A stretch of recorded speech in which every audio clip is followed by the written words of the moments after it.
Oke, selamat datang di kelas praktikum ekonometrika ya. Ini adalah kelas MKSC.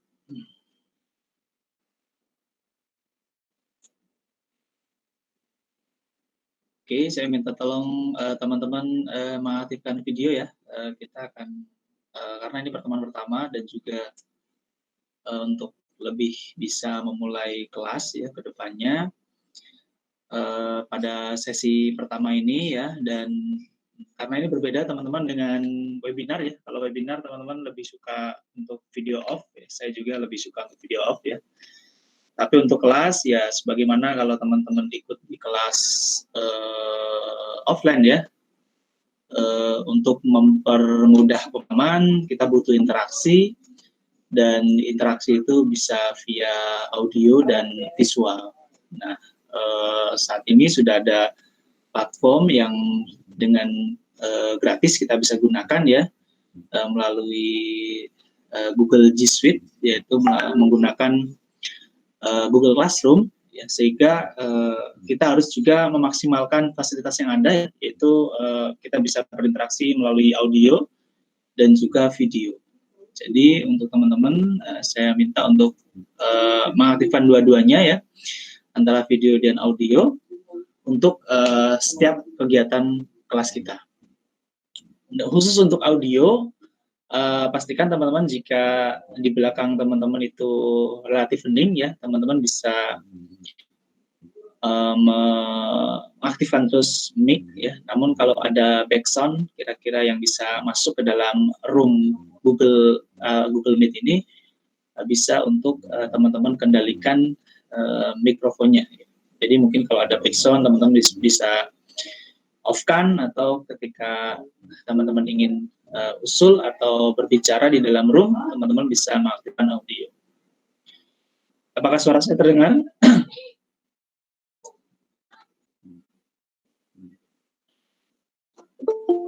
Ya, terima kasih teman-teman. Saya lihat beberapa masih menggunakan email login ya. Saya harapkan teman-teman bisa dengan efektif menggunakan email win ya, untuk bisa lebih enak ya untuk lalu lintas keluar masuk kelas ya. Yang pertama ada namanya synchronous learning.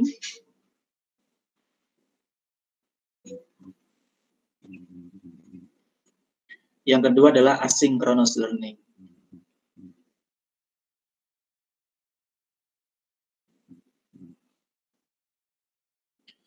Nah, apa itu synchronous, apa itu asynchronous ya? Dua-duanya adalah metode pembelajaran. Saya menggunakan dua, tapi nanti tergantung kesepakatan dari teman-teman ya. Kita akan menggunakan semuanya berbentuk synchronous learning atau asynchronous learning. Hal ini mengingat kendala kita ya untuk praktikum ini, di mana teman-teman itu seharusnya kalau di kelas lab kita harusnya mengadakan tutorial, di mana tutorialnya adalah live ya, dalam artian saya akan mempraktekkan penggunaan software, lalu teman-teman dengan komputer masing-masing mengikuti apa yang saya instruksikan. Nah, itu adalah kelas offline atau kelas tatap muka langsung yang biasanya dilakukan di laboratorium FEBI ya. Tetapi karena adanya pandemi dan kita tidak mungkin untuk bertemu secara langsung di lab, oleh karena itu dengan sangat terpaksa kita harus kuliah praktikum tetapi melalui jarak jauh ya. Nah, jenis pertemuannya untuk memfasilitasi hal tersebut ya, karena supaya kita bisa lebih kondusif ya. Yang pertama adalah saya juga menimbang beberapa keterbatasan dari kita semua, diantaranya mungkin ada sebagian dari kita yang memiliki kendala koneksi ya, atau keterbatasan kuota, di mana tidak memungkinkan setiap praktikum itu dilangsungkan secara tatap muka temu daring seperti ini ya. Nah, oleh karena itu saya mengusulkan ada dua jenis kuliah. Yang pertama adalah synchronous learning atau saya singkat sebagai SL. Yang kedua adalah asynchronous learning atau AL. Nah, SL itu apa? SL itu pada dasarnya adalah dia merupakan perkuliahan, tetapi perkuliahannya atau pembelajarannya itu berlangsung secara sinkronos. Sinkronos itu artinya kita bisa bertemu secara langsung ya, artinya bertemu secara live ya maksudnya, itu melalui platform Google Meet ini, temu daring ini kita bisa berinteraksi. Anda bisa bertanya sesuatu, saya bisa langsung menjawab ya, saya juga bisa langsung memberikan instruksi kepada Anda secara langsung, secara sinkron. Jadi pertemuannya itu sinkron, ya. Asal katanya dari sinkron ya, atau sync. Itu yang dimaksud sebagai sinkronos. Nah, sinkronos ini akan difasilitasi menggunakan Google Meet ya. Nanti mungkin beberapa kali kalau memungkinkan kita akan gunakan juga platform lain seperti Zoom dan yang lainnya ya. Tapi memanfaatkan fasilitas yang ada, sementara ini kita menggunakan Google Meet untuk synchronous learning. Sedangkan yang kedua, jenis kuliah yang kedua adalah asynchronous learning. Apa itu asynchronous learning? Ini sifatnya adalah seperti perkuliahan, tetapi tidak dilakukan secara sinkron ya, atau non daring, bukan non daring ya, semuanya daring sih. Maksudnya adalah non temu daring ya, bukan live ya. Jadi kita kuliah tapi asinkron, jadi tidak secara live langsung bisa berinteraksi. Nah, bentuk kuliahnya yang asinkronus itu seperti apa? Nah, bentuknya adalah nanti akan ada beberapa aktivitas yang saya buat ya, mungkin satu kuliah ada 3 aktivitas, misalnya 3 aktivitas. Aktivitas yang pertama adalah misalnya melihat video yang saya rekam,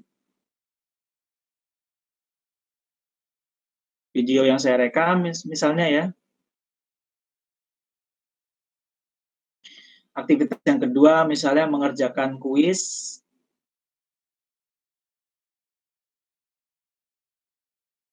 Misalnya asynchronous learning-nya terdiri dari 2 aktivitas. Aktivitas 1 adalah melihat video yang saya rekam, aktivitas 2 adalah mengerjakan kuis.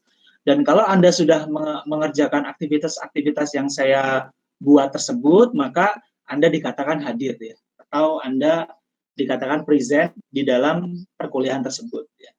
Sedangkan untuk synchronous learning, Anda dikatakan hadir kalau Anda memang menghadiri Google Meet, maka Anda dikatakan hadir. Nah, kalau Anda yang kedua ya, Anda akan dikatakan hadir kalau mengerjakan aktivitas 1, aktivitas 2, dan aktivitas selanjutnya yang saya programkan nanti di asynchronous learning. Nah, asynchronous learning ini akan berlangsung tidak hanya sehari, tetapi saya akan memberikan jeda waktu 7 hari. Durasinya 7 hari. Jadi selama durasi 7 hari tersebut, Anda harus mengerjakan aktivitas-aktivitas yang saya desain di di perkuliahan tersebut ya. Jadi misalnya kalau ada 2 aktivitas, kalau Anda mengerjakan semua, maka Anda bisa mengisi kehadiran. Tapi kalau hanya 1, maka Anda belum bisa dikatakan hadir di asynchronous learning tersebut. Itu penjelasan terkait dengan SL dan AL ya. Jadi nanti komposisinya seperti apa, Pak? Komposisinya tergantung dari kesepakatan kita. Teman-teman mau SL berapa kali, mau AL berapa kali. Oke. Nah, saya juga untuk beberapa pertemuan SL nanti juga akan menggunakan mempost materi atau mempost video pada hari-hari sebelumnya kayak gitu. Intinya nanti teman-teman perhatikan saja pengumuman yang saya sampaikan di grup ya. Misalnya kuliah kedua besok apa? Kuliah kedua besok apa bentuknya? Bentuknya SL misalnya. Oh, berarti kuliah kedua besok kita bertemu lewat Google Meet. Misalnya kuliah 3 bentuknya apa, Pak? Kuliah 3 bentuknya adalah AL. Nah, berarti pada kuliah 3 teman-teman akan disuruh mengerjakan beberapa aktivitas selama durasi waktunya adalah 1 minggu atau 7 hari. Nah, jadi hal ini kita bisa kadang-kadang kuliah SL, kadang-kadang kuliah AL.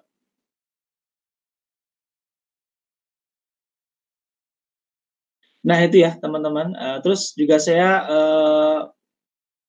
tekankan lagi ya bahwasanya, eee, ini kelas ya, jadi bagaimana kita bisa memaksimalkan, ini apa, interaksi kita dengan cara kalian, mengaktifkan tidak hanya audio juga video ya. Minimal, kita tahu, raut muka masing-masing ya, ini sedang apa, sedang sedih, sedang banyak pikiran ya, atau sedang ceria ya. Minimal kita tahu kondisi masing-masing dan at least minimal kita satu satu sama lain tahu bahwa masing-masing dari kita masih alhamdulillah diberikan kesehatan oleh Allah Subhanahu wa taala ya. Karena gini, karena, walaupun seberapa canggih, sebagaimana apa, bagaimanapun canggihnya ya teknologi sekarang ya, dalam hal ini adalah misalnya adalah video conference, ada satu hal yang tetap tidak bisa di-cover oleh video conference ya, yaitu apa, yaitu adalah terkait dengan transfer emosi ya. Kita kadang mungkin, bisa melihat video, bisa mendengar audio ya, tetapi, transfer emosinya itu tidak serta-merta seperti kita bertemu secara langsung ya. Kalau Anda ketemu langsung dengan seseorang ya, tanpa orang itu bercerita, Anda akan tahu ya, feeling-nya dari orang tersebut itu lagi sedihkah, lagi semangatkah ya. Tapi itu tidak bisa dilihat atau tidak bisa dirasakan kalau kita bertemu daring ya. Tetap ada lack of, transfer in term of emotion ya, di dalam, temu daring seperti ini. Jadi, nggak ada salahnya kalau kita memaksimalkan, fitur yang ada, yaitu video dan audio seperti itu. Dan untuk kalian tidak usah takut harus misalnya harus baju formal, Pak, aduh kuliah nanti video on harus baju formal, itu nggak masalah ya, teman-teman mau pakai formal atau tidak, terserah ya, mau mandi atau tidak, mau di mana, lagi ada di mana, terserah. Yang jelas kalian bisa hadir, dan yang jelas tapi untuk, cowok dan cewek ya tetap harus yang penting menutup aurat saja ya, kayak gitu. Oke, terkait dengan tadi yang saya jelaskan, teman-teman kira-kira ingin komposisi antara AL dan SL itu seberapa? Jadi total total kita, akan ada 12 pertemuan ya. Jadi hari ini kita akan bahas kontrak kuliah tuh. Kita akan ada 12 pertemuan total ya. Itu, 12 pertemuan itu, saya nggak tahu teman-teman pengen ada UAS atau tidak ya. Kalau saya sendiri, saya tidak ingin ada UAS sih. Tapi terserah teman-teman mau ada UAS, ujian akhir atau tidak ya. Jadi kalau ada UAS nanti tidak 12 pertemuan, tetapi 11 pertemuan, 1 pertemuan untuk UAS, seperti itu.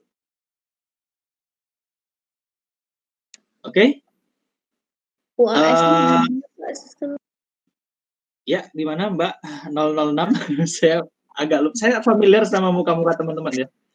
Ini sebenarnya juga pernah ketemu. Kalau UAS gimana, Kak? Yes, gimana Fahmi?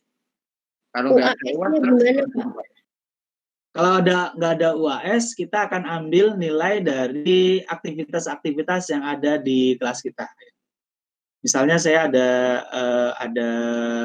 kuis ya, atau ada simulasi olah data ya, nantinya nilainya diambilkan dari situ. Jadi apa yang kalian praktikan ya di hari-hari kita kuliah itu yang akan menjadi nilai.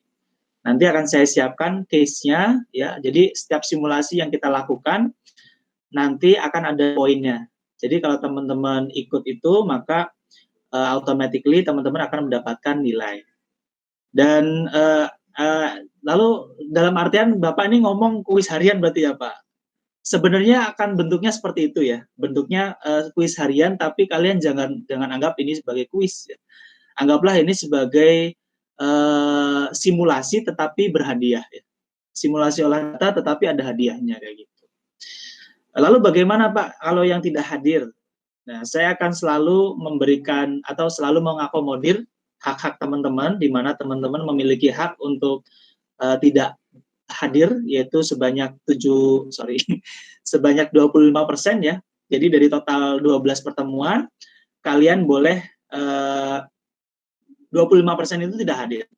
Ya. Jadi kalau 12 dikali 25% berapa ya? Kita coba kali.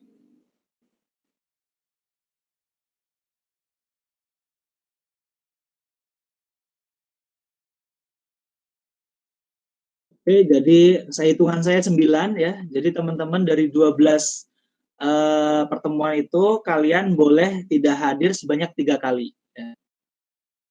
Jadi lalu apa Pak implikasinya?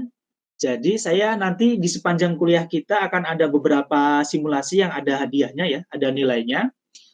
Nah, 3 nilai terendah saya akan kecualikan. Dalam artian 3 nilai terendah itu apa? Ini untuk memfasilitasi teman-teman supaya bisa dengan santuy untuk tidak hadir di mata kuliah praktikum ini ya, karena itu hak kalian. Jadi misalnya saya tidak hadir di pertemuan 9, 10, 11 Pak. Saya tidak hadir dan kebetulan di situ ada kuis Pak. Nah, saya akan jadi misalnya sepanjang kuliah saya misalnya ada 7 kuis ya. Kalian berhak 3 kali untuk tidak ikut. Kalau tidak ikut kan artinya nilai kalian 0 ya. Artinya 3 nilai kuis terendah akan saya kecualikan, termasuk yang 0 itu. Jadi misalnya sepanjang kuliah saya ada 7 kali kuis atau 7 kali simulasi yang berhadiah ya. Nah, kalian akan mendapatkan hak penuh untuk boleh tidak mengambil 3 simulasi tersebut ya. Yang mengambil semua bagaimana Pak? Yang mengambil semua juga diuntungkan ya, karena kalau kalian selalu ikut ya, barangkali kuis ini dapat nilai bagus, barangkali kuis yang ini nilainya jelek, nanti pokoknya semua nilai kuis yang nilainya terendah, termasuk 0 jika tidak ikut ya, akan saya kecualikan dari hitungan. Paham ya? Itu kalau sistemnya tidak menggunakan UAS. Kalau kalian ingin menghendaki pakai UAS misalnya, ya nggak apa-apa ya, pada intinya nanti kita akan kuliah sampai pertemuan 11, nanti pertemuan 12 saya tiadakan khusus untuk mengadakan UAS. Nah itu teman-teman, bagaimana kira-kira pandangan kalian? Baik Pak, baik. Itu untuk yang kuis di Google Meet itu gimana Pak? Nah kuisnya nanti saya akan gunakan ini apa? Google Quiz ya, teman-teman pernah pakai Google Quiz? Kayaknya beberapa yang pernah ikut kelas saya juga pernah pakai Google Quiz. Nanti bentuknya Google Quiz, di mana bentuknya adalah instruksi untuk olah data, dan jawabannya bisa secara direct kalian isikan di dalam Google Quiz tersebut. Dan saya sudah pasang kunci, nantinya setelah kalian mengerjakan Google Quiz atau mensubmit, automatically nilainya akan masuk ke Google Classroom kalian. Kayak gitu sistemnya. Nanti ada sistem remedi nggak Pak kalau misal di bawah nilainya? Oke, untuk orang-orang yang berhak, jadi semua mahasiswa di saya berhak mendapatkan nilai B ya. Jika dan hanya jika kalian mengikuti kuliah ini minimal 75% kehadirannya. Jadi nanti di akhir saya akan membuat nilai akhir ya dari aktivitas nilai kuis tersebut. Nanti akan saya rata-ratakan. Misalnya selama perkuliahan ini saya pernah membuat 7 kali kuis, berarti ada 3 kuis yang harus saya kecualikan ya nilainya, sehingga sisa 4 kuis misalnya.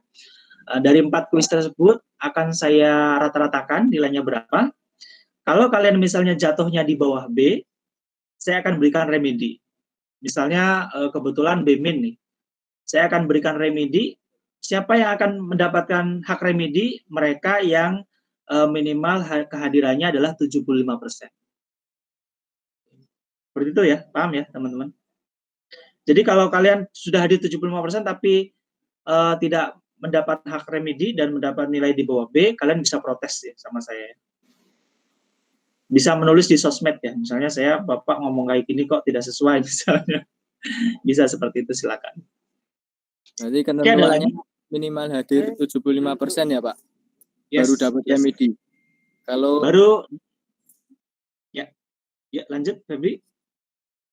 Kalau kurang dari 75% tidak diperbolehkan remedi dan nilainya gimana itu Pak?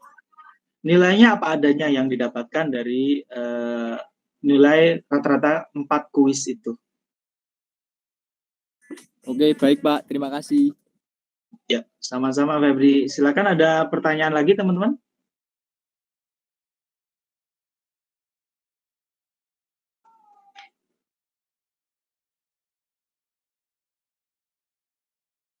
Ya, silakan. Oke, untuk Stata kalau di komputer saya ya, ini saya menggunakan Stata 14 ya. Tetapi kalau teman-teman ingin menggunakan versi yang lebih tua, ya, artinya lebih lama, misalnya 10, 11, atau 13, itu tidak masalah sebetulnya. Karena pada dasarnya dia tuh sama saja, cuma di perbedaan versi itu adalah biasanya hanya ada perubahan minor ya, misalnya terkait penambahan metode yang bisa diolah di situ ya, atau penambahan fitur-fitur baru yang itu hanya ada di misalnya versi yang baru. Tapi biasanya penambahan fitur itu adalah untuk metode-metode yang non basic ya, yang metode-metode statistik yang baru.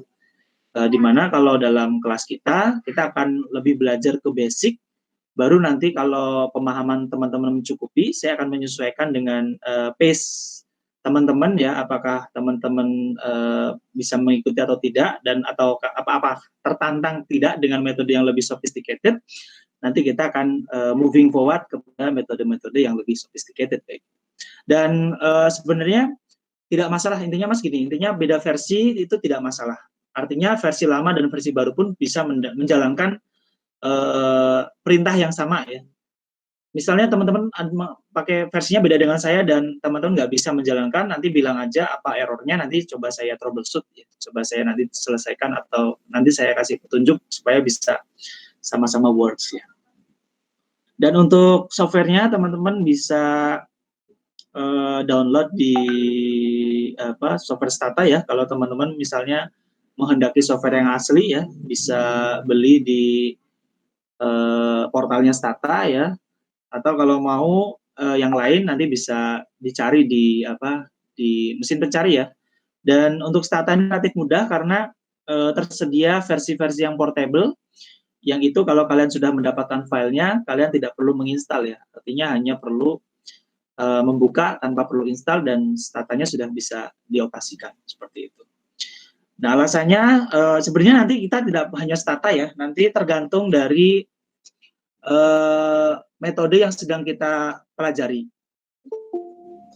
Kalau metodenya itu terkait dengan data data cross section ya dan data panel, akan lebih mudah kita menggunakan software Stata ya. Tetapi kalau nanti kasusnya kita menganalisis data time series, maka kita akan lebih menggunakan Fuse. Di mana teman-teman kalau Fuse itu adalah software yang sangat-sangat mudah dan sangat-sangat canggih dalam hal pengolahan data time series ya. Saya juga kalau ngolah data time series, saya lebih prefer Fuse ya dibandingkan Stata. Karena panel-panelnya dan fitur-fiturnya itu memberikan kemudahan yang luar biasa untuk mengolah data time series.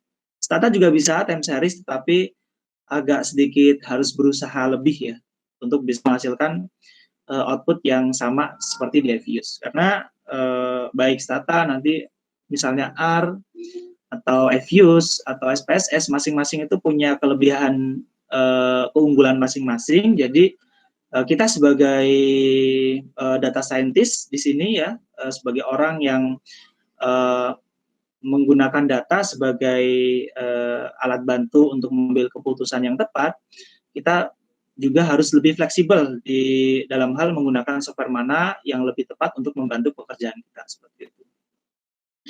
Jadi kalau overview, kalau SPSS, dia memang dulunya dibuat untuk kasus-kasus psikologi ya. Jadi SPSS itu memang didesain untuk statistik-statistik yang terkait dengan ilmu psikologi ya dulunya. Dibandingkan kalau sama Fuse dan Stata. Kalau Fuse memang dulunya didesain memang dia very very advanced ya, sangat-sangat bagus digunakan ketika datanya adalah time series. Sedangkan untuk Stata sendiri dulunya adalah multipurpose memang di desainnya, jadi bisa apapun, bisa data cross section, bisa panel, bisa time series ya. Namun memang time series juga bisa di Stata ya, tapi masih dalam pengembangan ya. Jadi banyak kadang ada fitur yang di Fuse belum ada di Stata untuk kasus time series ya. Lalu kenapa saya menggunakan Stata sebagai default di sini? Yang pertama adalah di dunia teknologi sekarang ya, di mana kita lebih terekspos dengan teknologi dan dengan melimpahnya ketersediaan data di dalam lingkungan kita ya, lingkungan saat ini, maka keberadaan data scientist itu sangat dibutuhkan ya. Dari sisi industri ya maupun dari sisi akademis ya.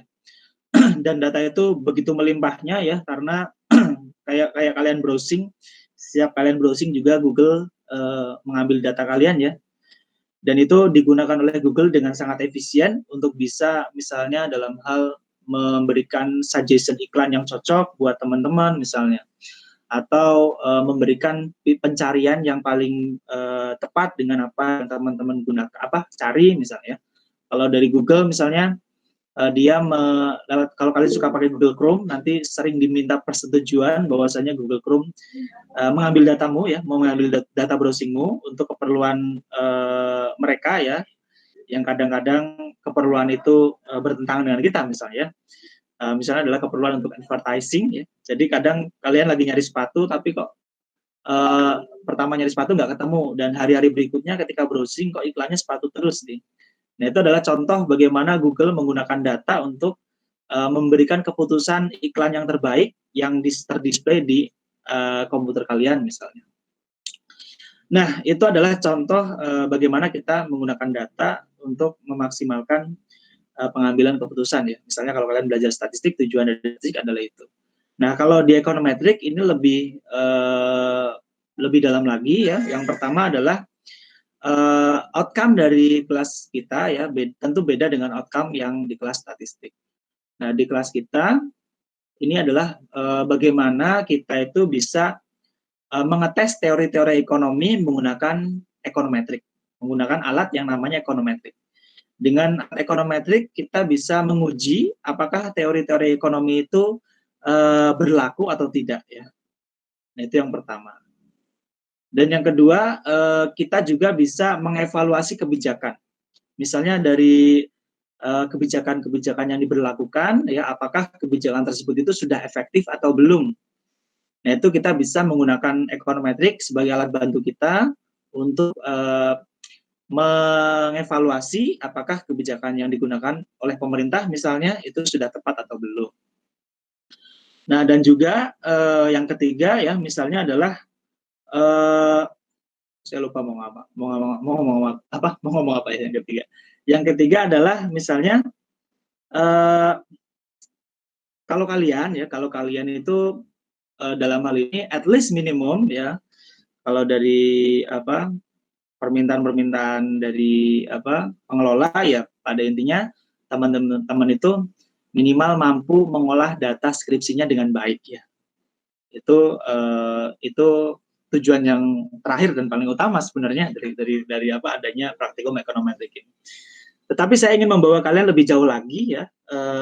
Harapan saya dari kelas ini adalah misalnya kelas ini telah selesai, harapan saya kalian bisa mungkin menjadikan data scientist itu sebagai profesi ya, kalau kalian mau misalnya membuka jasa olah data atau konsultan data ya, itu adalah harapan saya ya jika kelas ini sudah selesai.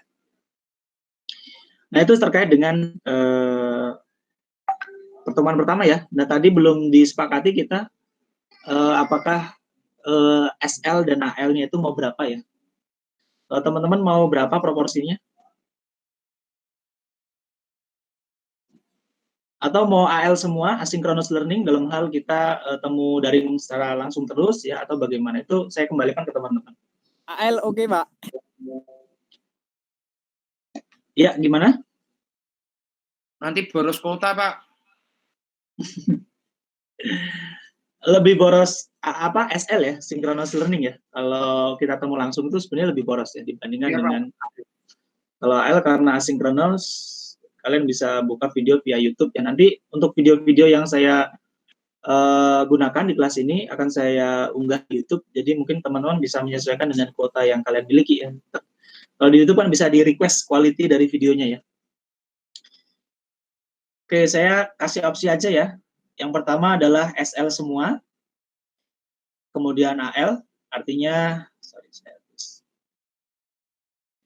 saya buat pilihan aja, yang pilihan A itu adalah SL-nya 12, AL-nya 0, kemudian yang kedua adalah, misalnya adalah setengah-setengah, bukan 7 ya, berarti ya, sebentar, 66 ya. SL-nya 6, AL-nya 6 misalnya. Yang C adalah ketika misalnya SL-nya agak lebih banyak, misalnya ini adalah 8, dan ini adalah 4 misalnya. Kemudian yang D, misalnya kalau mau dibuat, saya nggak prefer lebih banyak AL ya, karena AL terus terang temu asinkronos itu punya keterbatasan ya, di mana mungkin kalau ada hal-hal yang di video saya kalian kurang jelas, kalian tidak bisa mengklarifikasinya secara langsung. Itu adalah kelemahan dari AL, ya, asynchronous learning. Jadi saya tidak mempropose pilihan yang lebih banyak AL-nya. At least at minimum point SL-nya itu sama dengan AL. Misalnya ini 9, ini misalnya ini 3 ya. Kemudian ini jangan 3 lah. Saya sebelum ke sana, saya bikin pilihan yang 7 ya. 6, 7, 8.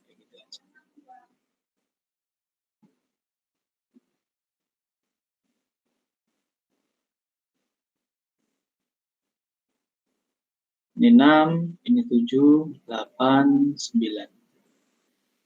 Ini adalah 5 ya. Terus ini adalah 4. Ini 3. Nah, artinya ini kalau yang ini Google Meet, gampangnya ya, Google Meet 12 kali, 6 kali, 7 kali, 8 kali, 9 kali. Sisanya adalah AL ya.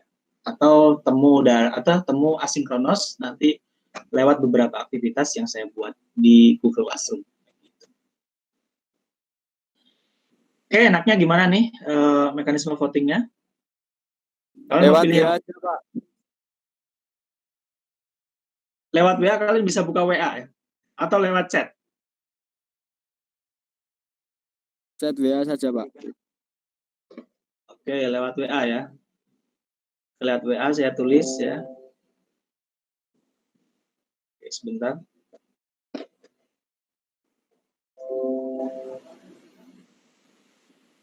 Bahwasanya teman-teman semua ini lebih prefer ke yang 50-50 ya. Artinya synchronous learning kita ada 6 kali dan sisanya adalah asynchronous learning ya, yaitu 6 kali juga. Karena suaranya ada 47%. Yaitu ada 9 orang yang memilih opsi B ya, dibandingkan opsi E ya, dan opsi C ada 3 orang, kemudian opsi D ada 4 orang ya. Dan jumlah kalian ada 21 orang yang hadir hari ini. Artinya nih 9 ini nggak mungkin terkejar ya. Jadi kita putuskan bahwasanya kelas kita itu adalah menggunakan yang opsi B. Yang opsi B yang ini ya.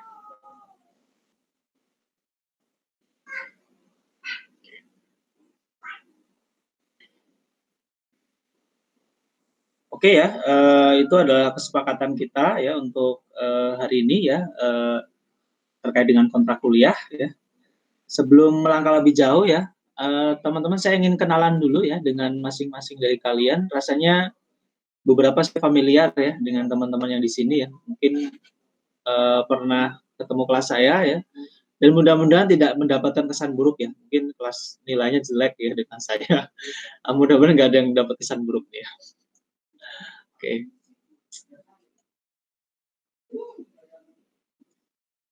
Total ada 23 orang ya. Sebentar, saya muncul semua nggak di panel saya? 1, 2.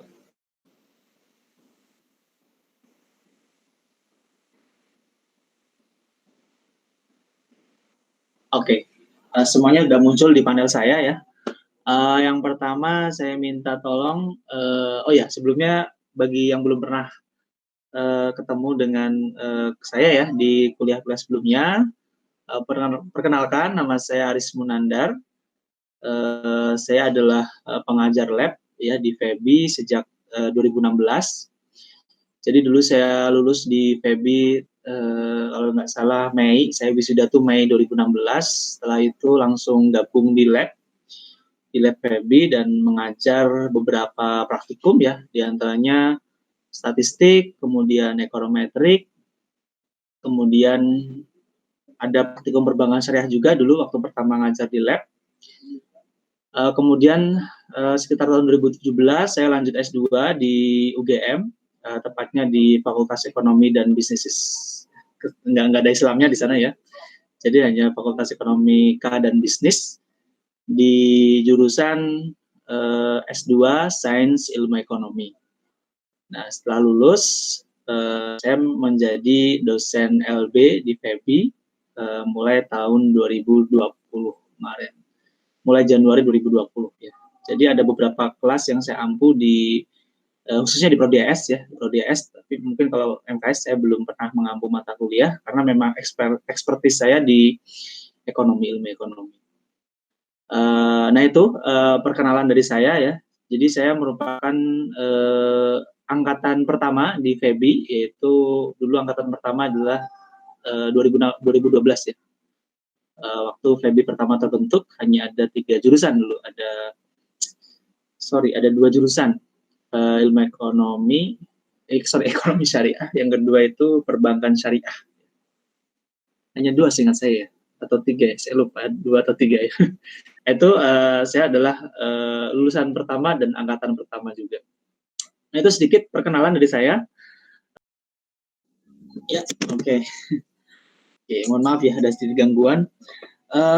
Ini bukunya relatif mainstream ya di ekonometrika. Jadi kalau belajar ekonometrika itu memang ada buku-buku yang menjadi textbook utama ya. Di antaranya adalah Damodar Gujarati, juga Jeffrey Woolrich, ya. Ada juga beberapa penulis lain yang memang biasanya masing-masing penulis itu ada spesialisasinya di jenis data yang digunakan ya. Jadi di ekonometrika itu overall ada 3 jenis data ya, yang masing-masing jenis data tersebut kita harus menyesuaikan metode yang digunakan. Jadi ada yang disebut sebagai cross section, terus time series dan panel. Nah, saya langsung aja melangkah ke di sini ya, sedikit menyinggung apa yang ada di introductory-nya Woolrich terkait dengan apa itu ekonometrika ya. Pada dasarnya ekonometrika itu adalah kita menggunakan analisis statistik untuk menganalisis kasus-kasus ekonomi ya. Gampangnya bahasanya kayak gitu. Kenapa disebut ekonometrik? Sebenarnya di cabang-cabang ilmu yang lain itu ada juga yang mirip-mirip dengan ekonometrik. Kalau kalian belajar biologi misalnya ya, ada juga statistik yang khusus membahas topik-topik biologi, disebut sebagai biometrik ya, dan macam yang lainnya ya. Kalau karena ini ekonomi, kita menggunakan statistik ya, kita namanya dikenal sebagai ekonometrik. Nah, apa sih ekonometrika digunakan untuk apa saja? Misalnya kalau kalian diminta untuk mengevaluasi bagaimana efektivitas dari program training kerja misalnya. Kalau Anda di perusahaan mengadakan training, lalu Anda diminta bagaimana efektivitas dari training. Apakah dengan adanya training ini mampu meningkatkan produktivitas dari karyawan? Nah, Anda akan bisa menggunakan metode ekonometrik untuk mengukur efektivitas tersebut. Atau misalnya Anda sedang bekerja di sebuah bank, lalu Anda disuruh mempelajari kira-kira bagaimana return dari berbagai strategi investasi misalnya.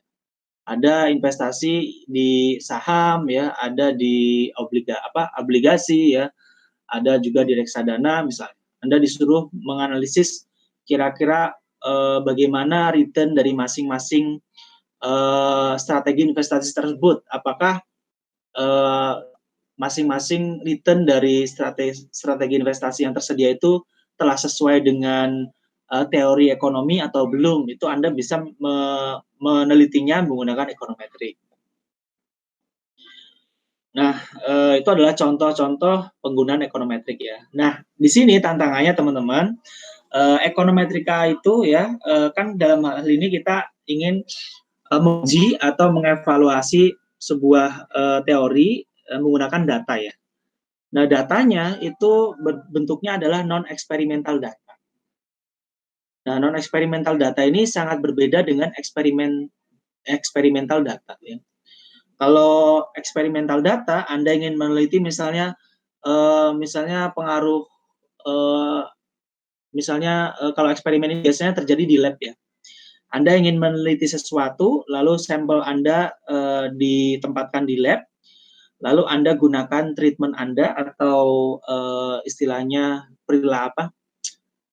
treatment atau perlakuan yang itu sedang kita uji. Apakah dengan perlakuan tersebut ada perbedaan atau tidak ya?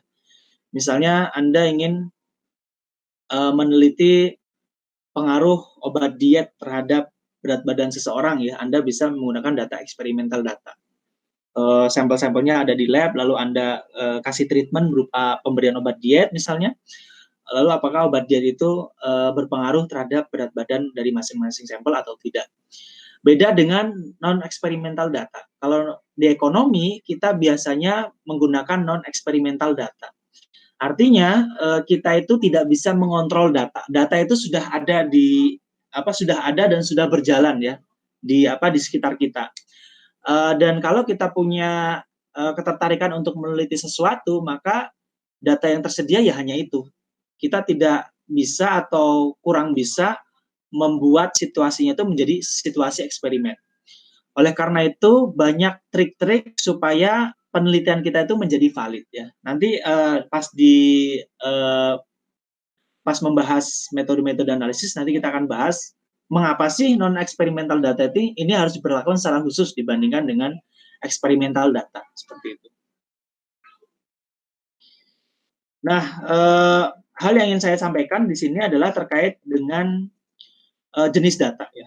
Ini penting sekali untuk teman-teman ketahui di kelas praktikum karena nantinya metode apa yang kita gunakan itu tergantung dengan jenis data yang kita gunakan juga. Yang pertama ada namanya cross sectional data.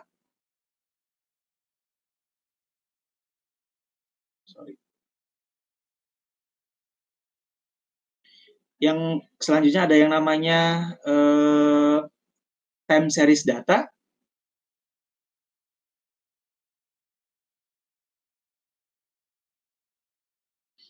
Yang terakhir ada yang namanya panel data. Nah, jadi teman-teman setiap data itu memiliki dua dimensi ya. Yang pertama dimensinya disebut I, yang kedua dimensinya disebut T. I itu apa? T itu apa? Kalau I ini bisa kita sebut sebagai kalau di Indonesia bisa kita sebut dengan ruang ya. Bisa ruang ya. Bisa individu, bisa negara, bisa perusahaan, ya. Bisa bank ya, dan lain sebagainya. Ini intinya dia terkait dengan entity ya, atau entitas, atau subjek yang sedang kita teliti. Misalnya kalau Anda sedang meneliti kira-kira bagaimana perilaku mahasiswa, perilaku konsumsi mahasiswa ketika di bulan puasa misalnya. Kalau penelitian seperti itu, maka subjek yang Anda teliti adalah individu bentuknya. Individunya siapa? Individunya adalah mahasiswa. Kemudian misalnya Anda sedang meneliti kira-kira bagaimana tingkat profitabilitas dari bank. Kalau kasusnya seperti itu, maka dimensi I yang Anda teliti adalah bank atau perusahaan. Ini pokoknya segala hal yang terkait dengan subjek yang diteliti. subjek itu terkait dengan entity atau entitas ya. Sedangkan yang dimensi yang kedua adalah dimensi waktu atau time ya, dimensi waktu. Nah, waktu itu bentuknya bisa macam-macam ya, bisa harian, bisa mingguan, bisa bulanan, bisa kuartalan, bisa semesteran, bisa tahunan ya. Kalau Anda tertarik meneliti data saham, berarti data Anda dimensi waktunya adalah berbentuk harian ya. Itu kalau saham ya. Kemudian jika Anda tertarik meneliti inflasi, berarti inflasi itu biasanya disajikan dalam bulanan. Jadi masing-masing data itu punya dimensi dimensi ini, yaitu I dan T. Nah, apa itu data yang disebut sebagai data cross section? Data cross section adalah data yang terdiri dari dimensi I-nya itu adalah lebih dari 1, sedangkan dimensi T-nya itu hanya 1. Cross section, I-nya itu lebih dari 1, T-nya itu sama dengan 1. Contohnya apa? Misalnya penelitian Anda tadi, meneliti misalnya rata-rata uang kiriman bulanan mahasiswa. Misalnya mahasiswa Febi, Anda wawancarai, Anda tanyai, kira-kira uang kiriman bulanannya berapa, misalnya ya. Kebetulan datanya Anda sedang ingin kumpulkan, misalnya data khusus bulan November 2020. Berarti I-nya itu lebih dari 1 ya, nanti mahasiswa Febi yang Anda teliti itu akan jumlahnya banyak, sedangkan waktunya, kapan Anda meneliti, kapan data yang Anda kumpulkan itu, misalnya Anda khusus menanyai uang kiriman bulanannya pada November 2020 misalnya. Nah, berarti T-nya sama dengan 1, yaitu November 2020, I-nya lebih dari 1, yaitu ada banyak mahasiswa Febi yang Anda tanyai misalnya ya. Itu untuk data cross section.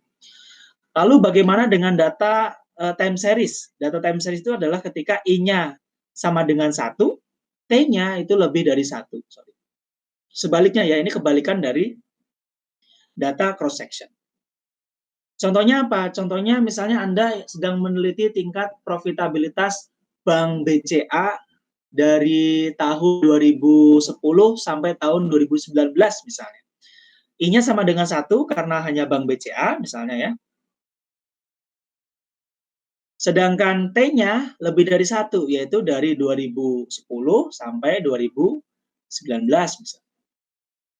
Atau I-nya misalnya kalian ingin meneliti tingkat pertumbuhan ekonomi negara Indonesia, berarti I-nya sama dengan 1, yaitu Indonesia. T-nya misalnya GDP kuartalan dari 2010 sampai 2019 misalnya, berarti 2010 Q1 sampai 2019 Q4 misalnya. Nah, ini adalah contoh data time series ya. Jadi mulai hari ini kalian harus paham bedanya. Lalu apa yang disebut sebagai data panel? Data panel adalah data yang dimensi I-nya itu adalah lebih dari 1, T-nya juga lebih dari 1. Dia memiliki sifat cross section, dia juga memiliki sifat time series.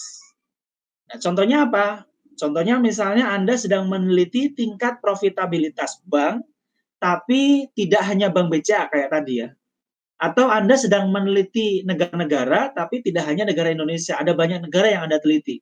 Maka kalau kasusnya seperti itu, I-nya bisa lebih dari 1, T-nya misalnya periode waktu yang Anda amati lebih dari 1 juga.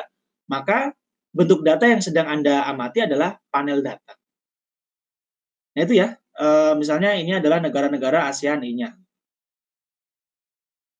Kalau ASEAN kita ngomongin 10 negara berarti ya, berarti I-nya lebih dari 1, T-nya nanti lebih dari 1, misalnya dari 2010 sampai 2019, misalnya variabel yang Anda amati, misalnya terkait dengan pertumbuhan ekonomi misalnya. Nah, ini adalah terkait dengan jenis data, cross section, time series, dan panel data. Nah, dari 3 perbedaan jenis data ini, metode analisis yang kita gunakan juga harus berbeda. Karena masing-masing data ini memiliki fiturnya masing-masing ya. Kalau regresi cross-sectional dengan regresi time series itu sifatnya berbeda. Maka Anda menggunakannya juga harus dengan cara yang berbeda. Begitu pula dengan panel data. Kalian tidak bisa menggunakan regresi secara biasa. Khusus untuk panel data, ada fitur-fitur dari data panel yang juga harus kita akomodir. Nah, itu kenapa biasanya dalam pembelajaran ekonometrik itu dibagi berdasarkan jenis data ini. Untuk tahapan awal yang paling sederhana adalah data cross-section atau cross-sectional data. Nah, oleh karena itu kita juga ikut dengan sistematika yang di buku ya.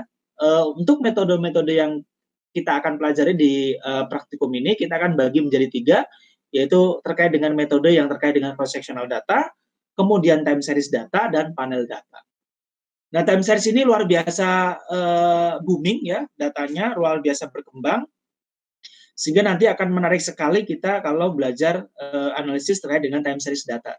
Ini juga terkait dengan core kalian, core keilmuan kalian, di mana core keilmuan kalian adalah manajemen ya, mungkin sebagian ada yang ingin mengambil spesialisasi di manajemen keuangan, which is time series data itu very krusial untuk orang-orang di manajemen keuangan ya.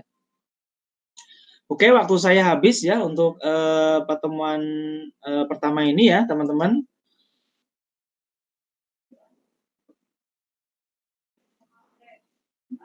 Oke, kita sampai 17:10 dan sayang sekali waktu saya habis. Kita akan lanjut ke pertemuan yang kedua, yaitu terkait dengan pengenalan stata. Nanti ada 2 pertemuan ke depan, yaitu pertemuan 2 dan 3 itu masih terkait dengan pengenalan stata. Jadi harapannya setelah pertemuan 2 dan 3 kalian tidak lagi keder atau istilahnya canggung menggunakan stata, supaya di pertemuan 4-5 kita sudah bisa mengaplikasikan beberapa metode analisis yang ingin kita pelajari. Khususnya di data cross-section ya, yang paling awal kita akan pelajari terkait dengan regresi sederhana, kemudian multiple linear regression. Nanti pol-pol di data cross-section itu adalah kita akan belajar linear probability model atau LPM ya. Nanti kaitannya dengan logit, probit, dan tobit ya. Itu adalah menu-menu di data cross-section. Untuk data time series nanti ada macam-macam.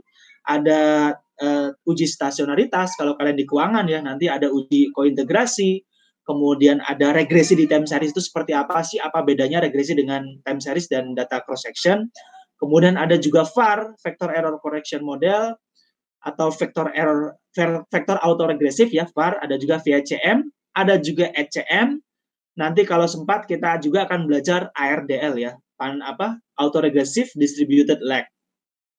Nah, nanti untuk di data panel ada menu-menu juga. Kalau nanti waktunya sempat dan teman-teman tertarik, kita akan belajar panel statik ya. Ada model common effect, random effect, fixed effect.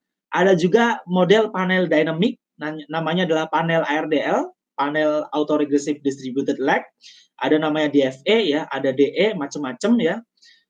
Itu adalah terkait metode-metode yang bisa kita pelajari sepanjang praktikum kita. Dan untuk pertemuan kedua, saya akan gunakan asynchronous learning ya, teman-teman. Teman-teman nanti cek di Google Classroom. Oke, saya tunjukkan. Di Google Classroom sudah saya post praktikum kedua. Ini agak saya kejar ya, karena teman-teman sebelum-sebelumnya kita sudah kelas kita sudah kosong, artinya kita harus mengejar. Nah, saya akan gunakan pilihan teman-teman yaitu terkait dengan asynchronous learning. Jadi ada aktivitas yang sudah saya pasang di Google Classroom ya, kalian buka praktikum 2 AL. Ini saya mulai tanggal 9 sampai tanggal 15 ya. Jadi durasi tanggal 9 sampai 15 ini diharapkan teman-teman sudah mempelajari video yang saya berikan di sini.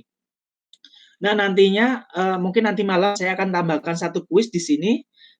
At least dengan kuis tersebut saya bisa mengetahui bahwasanya teman-teman itu sudah mempraktekkan dan melihat video-video yang saya post di asynchronous learning pertemuan 2 ya. Sehingga nanti pada saat kita pertemuan 3 nantinya kita sudah mengarah ke materi baru yaitu terkait dengan manajemen data di Stata.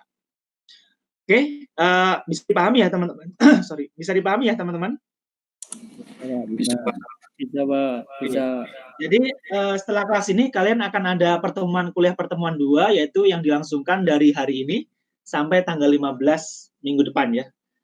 Dan minggu depan kita akan temu daring lagi seperti ini. Kita akan langsung ke pertemuan ketiga, yaitu membahas terkait dengan manajemen data di startup. Oke, ada pertanyaan sebelum saya tutup?